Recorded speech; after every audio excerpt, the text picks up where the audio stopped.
Começando agora mais um Mudando de Assunto, novamente aqui com a Lilian. E hoje o nosso tema é engasgamento.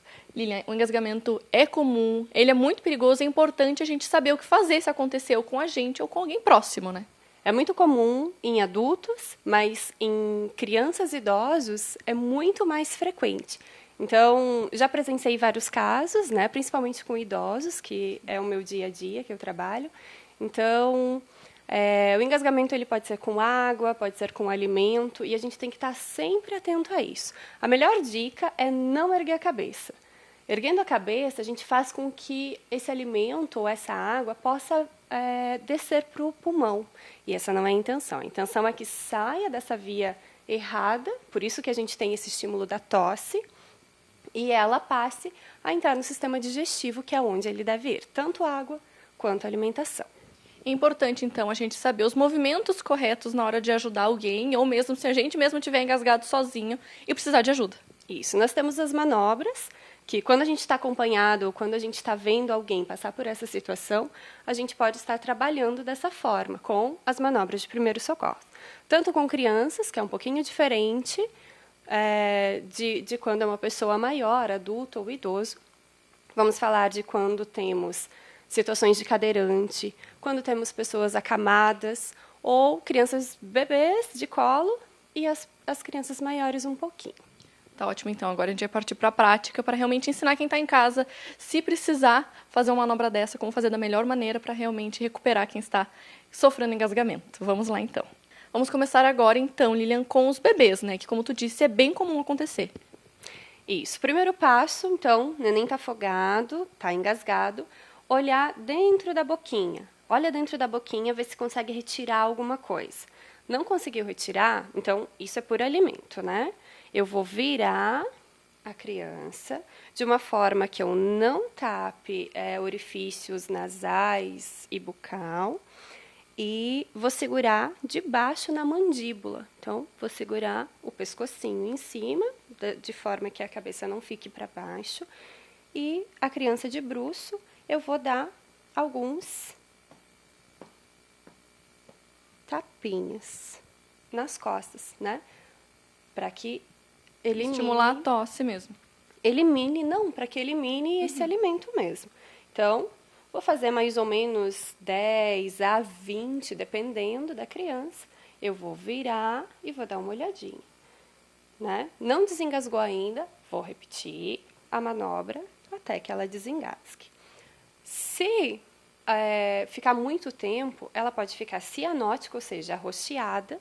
Por exemplo, desengasgou, o alimento veio até a boca, eu vou retirar, né? Se ela não eliminou, eu retiro.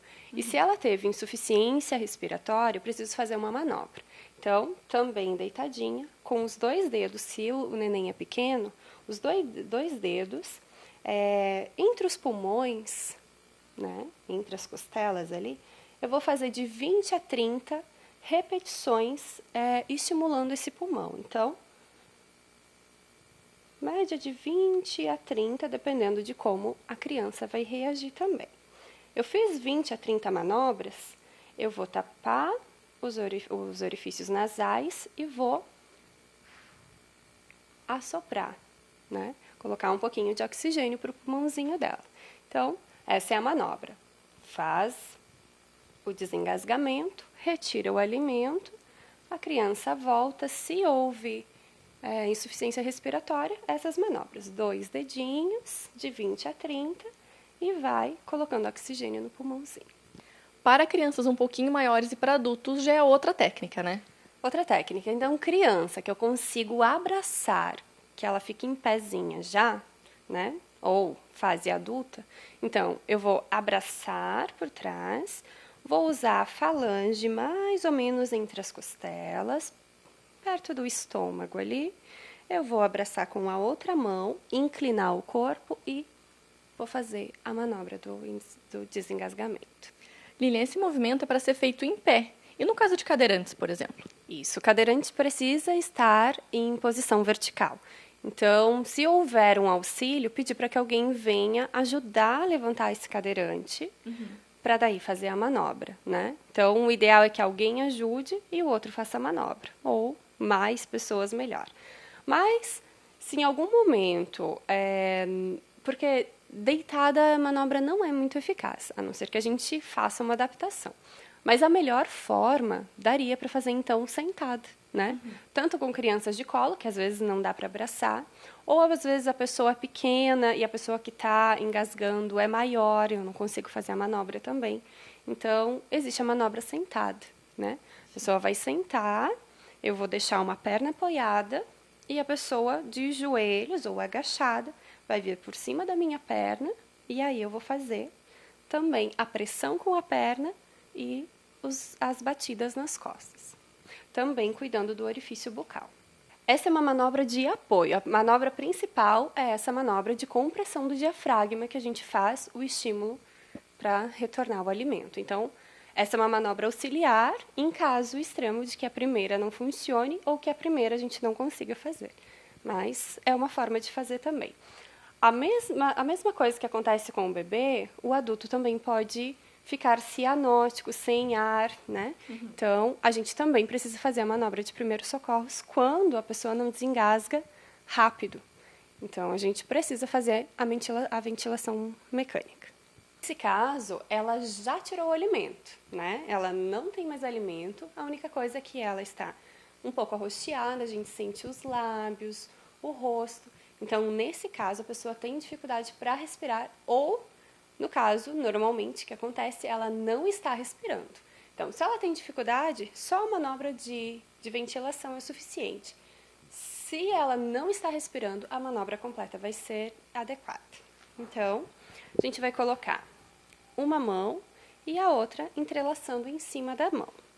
Coloca exatamente, a gente chama de externo, esse osso que a gente tem um pouquinho acima das costelas. Então, entrelacei e vou fazer de 20 a 30 compressões. Braço esticado e vou lá. 1, 2, 3, 4, 5, 6, 7, 8, 9, 10, 11, 12, 13, 14. E vou 20 a 30. Esse é para ventilar, né? Então, a pessoa não está respirando, ela vai precisar de oxigênio.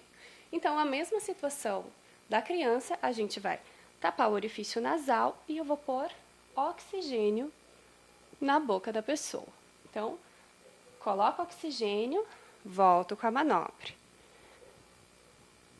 Até ela voltar a respirar, ela abrir os olhos e conversar. Melhor forma, depois de uma situação extrema dessa, né, que sofre desmaio, que perde a consciência, é ir ao médico depois para ver como estão os sinais vitais e para ver se houve algum dano ou não. Em relação a quanto de força a gente aplica, como saber se está sendo suficiente, se não tem risco de machucar, como que funciona? Na criança, ou seja, no neném de colo, por isso que a gente coloca os 2 dedos. Então, o que é o ideal? É baixar os arcos costais. Baixou os arcos costais, ele já vai estimular o diafragma e pulmões. Então, baixa os arcos costais e baixa os arcos costais. Essa é a pressão que tem que ter. Certo. E no caso de estar sozinho, se afogou, não tem ninguém que pode ajudar, como que a gente pode se virar realmente sozinho para desafogar? Isso. O ideal é ter uma cadeira com os braços, ou seja, com o apoio de braço, e a gente vai em cima colocando o diafragma em um desses apoios, e aí eu também tenho que estimular esse local aqui. Então, vamos fazer? Seria mais ou menos o mesmo movimento de fazer com a pessoa sentada, só que sozinho. Só que sozinho. Eu tenho que estimular essa região, né, para eu eliminar o alimento que eu tenho na boca. Já que agora, então, com uma cadeira, para a gente demonstrar como que faria, então, a manobra. Eu vou me debruçar em cima da cadeira, pressionando essa região. Então, coloco a região pressionada e faço as compressões nessa região. Simples. Como se fosse, né? No desespero, na verdade, não é tão simples, até porque quando a pessoa tem esse episódio, a sensação que elas relatam é de morte, então parece que nada vai resolver, a sensação é que nada vai ajudar. Mas, nesse desespero, a gente tem que sempre baixar e não erguer a cabeça, como eu falei no início. E justamente é importante saber o que fazer para na hora, se acontecer, realmente bater o desespero, já saber a maneira correta de se comportar, de ajudar alguém ou de fazer sozinho para se recuperar. Exatamente. Então, cuidar, primeira coisa é da boca. Conseguiu retirar o alimento da boca, né? Mesmo sem oxigênio, tira o alimento da boca. Não conseguiu, parte para as manobras. Então ficam essas dicas para se passar por um caso de engasgamento com algum amigo, familiar ou até mesmo sozinho. Agora a gente já sabe o que fazer, já sabe os primeiros socorros necessários. E eu encerro esse programa por aqui, mas fica a dica, se alguém tiver alguma dúvida, pode estar entrando em contato com a gente, com o programa ou com a Lina pelas redes sociais, que a gente pode estar abordando e trazendo novas explicações no próximo programa. Eu encerro esse bloco por aqui, mas eu já volto.